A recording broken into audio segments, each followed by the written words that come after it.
వైఎస్ఆర్సీపీ నిరసన ర్యాలీలపై పోలీసులు ఆంక్షలు విధిస్తున్నారు. ర్యాలీలకు తరలి రావద్దంటూ వైఎస్ఆర్సీపీ నేతలను బెదిరిస్తున్నారు పోలీసులు. వైఎస్ఆర్సీపీ నాయకులకు ఫోన్ చేసి ర్యాలీలకు అనుమతి లేదని చెప్తున్నారు. ర్యాలీలకు వస్తే కేసులు పెడతామని బెదిరిస్తున్నారు. బైక్స్ అలాగే కార్లు సీజ్ చేస్తామని బెదిరిస్తున్నారు. నిరసన ర్యాలీలు చేపట్టే ప్రాంతాల్లో భారీగా పోలీసులు మోహరించారు. పోలీసుల ఆంక్షలపై, వెన్నుపోటు పార్టీ కుట్రలపై వైఎస్ఆర్సీపీ నేతలు తీవ్ర ఆగ్రహం వ్యక్తం చేస్తున్నారు. విశాఖలోని పరిస్థితి మా కరెస్పాండెంట్ నాయుడిని అడిగి తెలుసుకుందాం. నాయుడు, చెప్పండి, ఏంటి అక్కడ సిచ్యువేషన్? మరి డిఎస్సిలో జరిగిన అవకతవకలపై వైఎస్ఆర్ కాంగ్రెస్ పార్టీ రాష్ట్ర వ్యాప్తంగా ఈరోజు నిరసన కార్యక్రమాలకు పిలుపునిచ్చింది.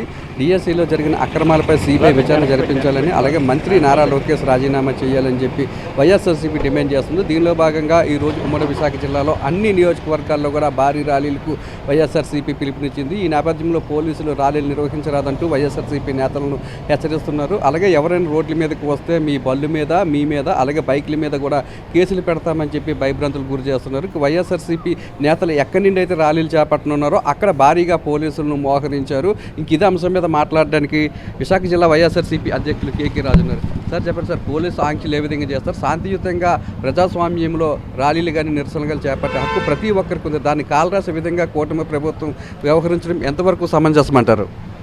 ఈ రాష్ట్రంలో నిరుద్యోగ యువకులకి, విద్యార్థులకి కూటమి ప్రభుత్వం చంద్రబాబు నాయుడు గారు ఎన్నికలకు ముందు ఇచ్చిన హామీల అమలు కోసం వైఎస్ఆర్ కాంగ్రెస్ పార్టీ ఈ రాష్ట్రంలోని విద్యార్థుల తరపున, యువత తరపున కూడా మేము పోరాటం చేస్తున్నాం.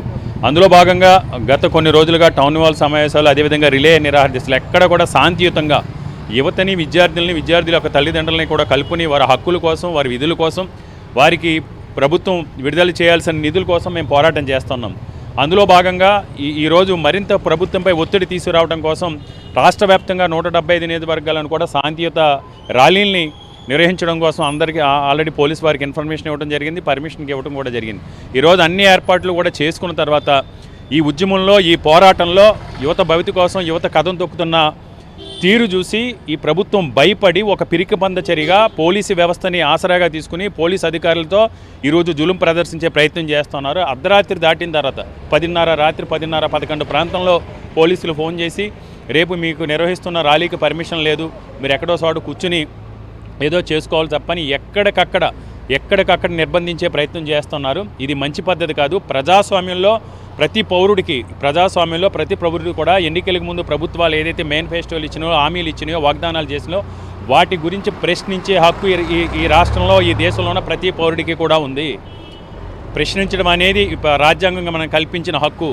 అదేవిధంగా ఈరోజు యువత ప్రశ్నిస్తున్నారు ఈ ప్రభుత్వాన్ని. మీకు చేతనైతే మీరు ఏదైతే ఎన్నికలకు ముందు ఈ రాష్ట్రంలో ఉన్న ప్రతి నిరుద్యోగ యువతడికి నెలకు 3,000 రూపాయలు ఇస్తానన్న నిరుద్యోగ భృతి ఇవ్వండి, 25 నెలల బకాయిలు నిరుద్యోగ భృతి ఇవ్వండి, ఫీజు రియంబర్స్మెంట్ ఇవ్వండి. విద్యాకానికి ఇప్పటి వరకు అతిగతి కూడా లేదు. విద్యాకానికి సంబంధించి విద్యాకానికి ఇవ్వండి.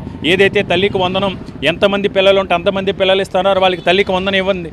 మనబడి నాడు నేడు కార్యక్రమాన్ని జగన్మోహన్ రెడ్డి గారు ప్రారంభించిన మనబడి నేడు కార్యక్రమాన్ని కూడా మీరు కొనసాగించండి. ఏదైతే డిఎస్సీలో అవకతవకలు జరిగినాయో డిఎస్సీని దగా డిఎస్సీగా మార్చి అవినీతిమయం చేసి, ఏదైతే రేయింబౌళ్ళు కష్టపడి సంవత్సరాల తరబడి డిఎస్సీ ఎగ్జామ్ ప్రిపేర్ అయిన 3 లక్షల మంది పైచీలకు యువతకి మీరు ఏదైతే అన్యాయం చేశారో వాటిపైన వారందరూ కూడా ఈరోజు డిమాండ్ చేస్తున్నారు. డిఎస్సీలో జరిగిన అక్రమాలపై, అవినీతిపై, అన్యాయాలపై సిబిఐ ఎంక్వైరీ కావాలని వారందరూ కూడా డిమాండ్ చేస్తున్నారు. నిజంగా మీలో కనుక చిత్తశుద్ధి ఉంటే, డిఎస్సీలో అవినీతి జరగలేదు, అక్రమాలు జరగలేదని కనుక మీరు భావిస్తే దానిపై సిబిఐ ఎంక్వైరీ చేయండి.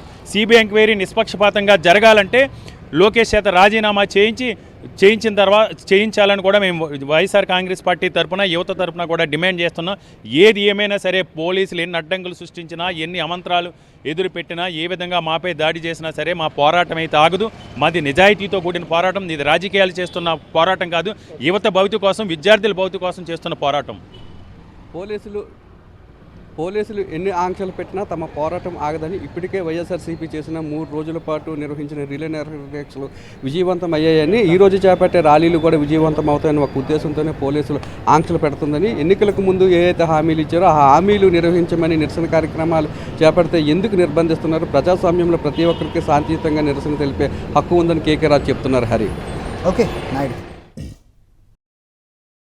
మరిన్ని అప్డేట్స్ కోసం ఛానల్ను సబ్స్క్రైబ్ చేయండి. నోటిఫికేషన్స్ కోసం బెల్ ఐకాన్ పై క్లిక్ చేయండి.